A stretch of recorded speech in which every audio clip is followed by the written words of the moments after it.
סיפורי הזוועה אומרים הכל עליהם, וסיפורי הגבורה אומרים הכל עלינו. והגבורה הזאת תנצח.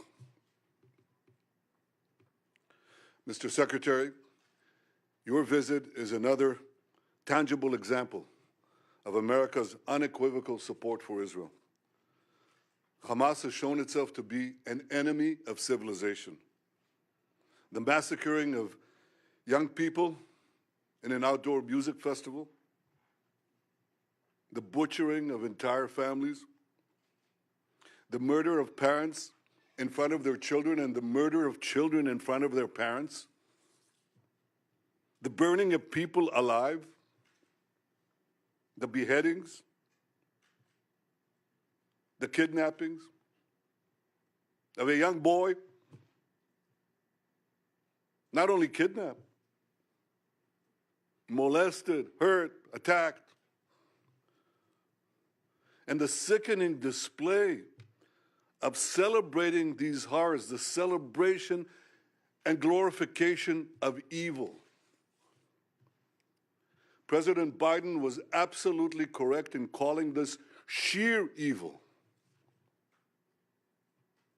Hamas is ISIS, and just as ISIS was crushed, so too will Hamas be crushed.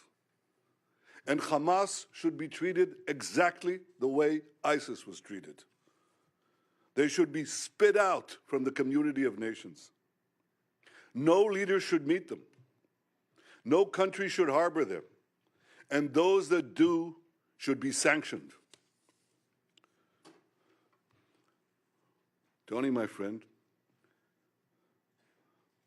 I say to you, I say to all of us, there will be many difficult days ahead.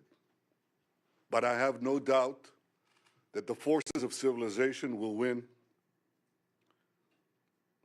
And the reason that's true is because we understand what is the first prerequisite of victory. It's what you just said in our meeting. Moral clarity. This is a time, a particular time, a special time, that we must stand tall, proud, and united against evil. Tony, you are taking that stand. America is taking that stand. Thank you for being here today. Thank you, America, for standing with Israel today, tomorrow, and always.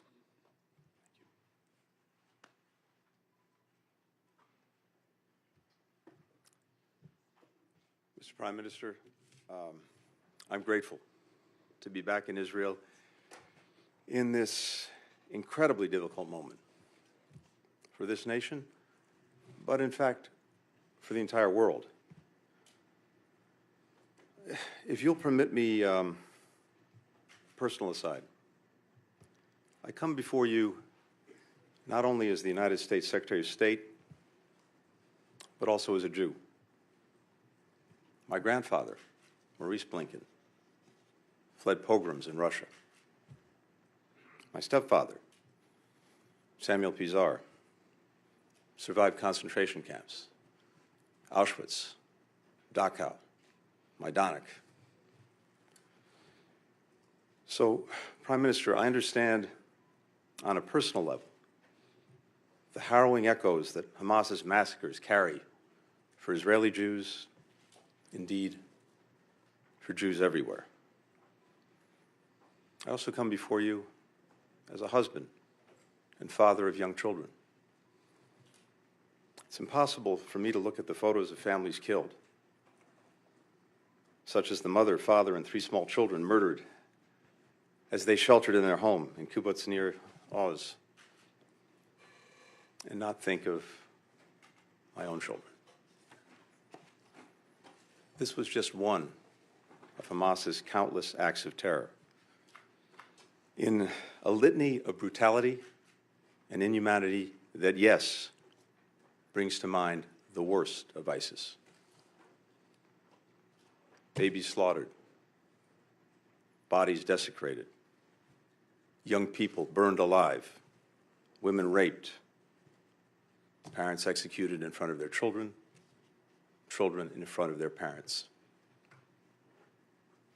How are we even to understand this, to digest this? And yet, at the same time that we've been shocked by the depravity of Hamas, we've also been inspired by the bravery of Israel's citizens. The grandfather who drove over an hour to a kibbutz under siege, armed only with a pistol, and rescued his kids and grandkids.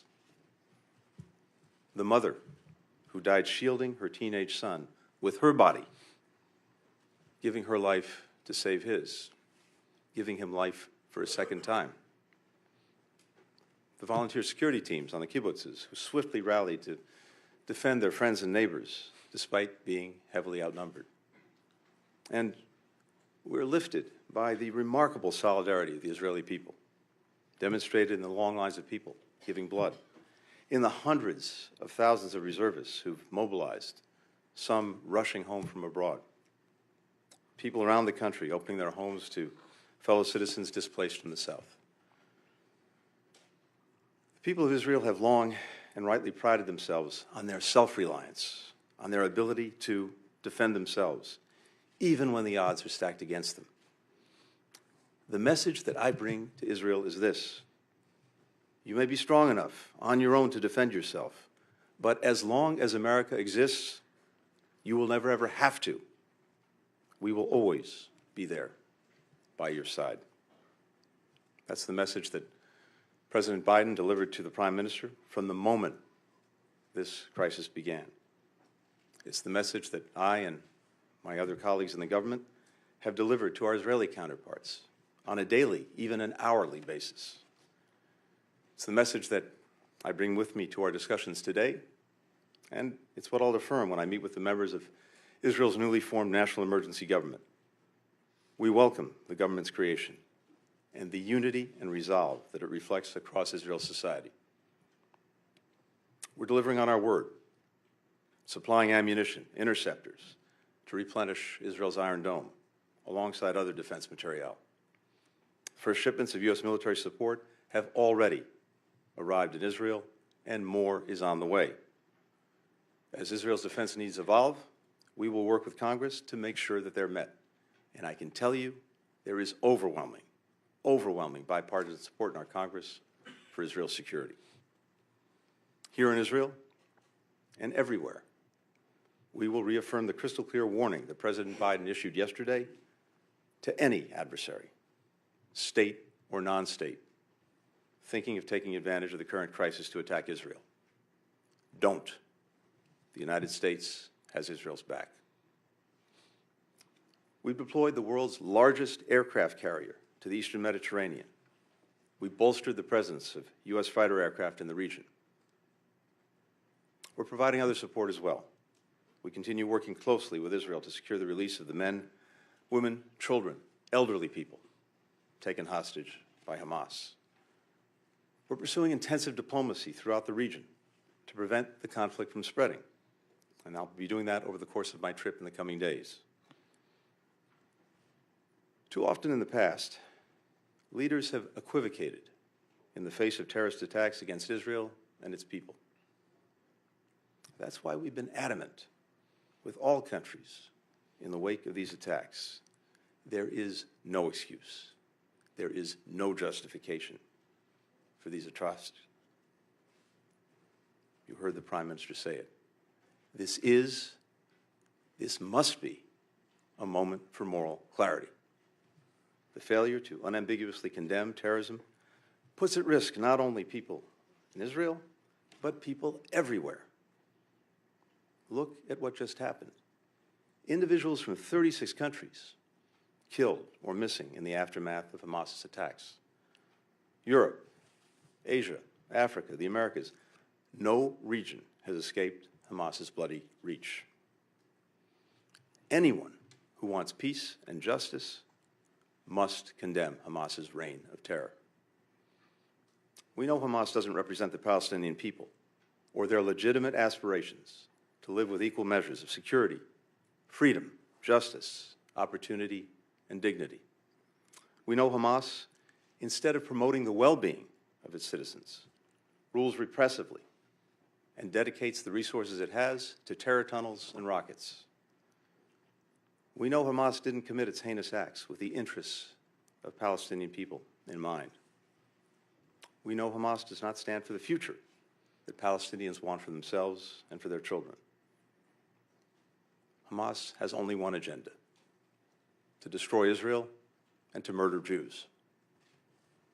No country can or would tolerate the slaughter of its citizens, or simply return to the conditions that allowed it to take place.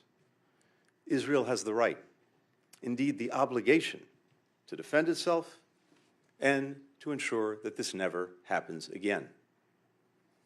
As the Prime Minister and I discussed, how Israel does this matters. We democracies distinguish ourselves from terrorists by striving for a different standard, even when it's difficult, and holding ourselves to account when we fall short. Our humanity, the value that we place on human life and human dignity, that's what makes us who we are. And we count them among our greatest strength. That's why it's so important to take every possible precaution to avoid harming civilians. And that's why we mourn the loss of every innocent life. Civilians of every faith, every nationality who've been killed. Tragically, the number of innocent lives claimed by Hamas's heinous attacks continues to rise. Among those, we now know that at least 25 American citizens were killed. We join families in Israel, in the United States, around the world, in mourning their immeasurable loss. Nearly 15 years ago, my stepfather, who I alluded to earlier, Samuel Pizar, came here to Yad Vashem to perform the mourner's prayer that he wrote to accompany Leonard Bernstein's Third Symphony, Kaddish. Reflecting on the unspeakable horrors that he'd endured as a boy in the Nazi concentration camps, he wrote that man, though created in your image and endowed with the freedom to choose between good and evil, remains capable of the worst as of the best, of hatred as of love, of madness as of genius.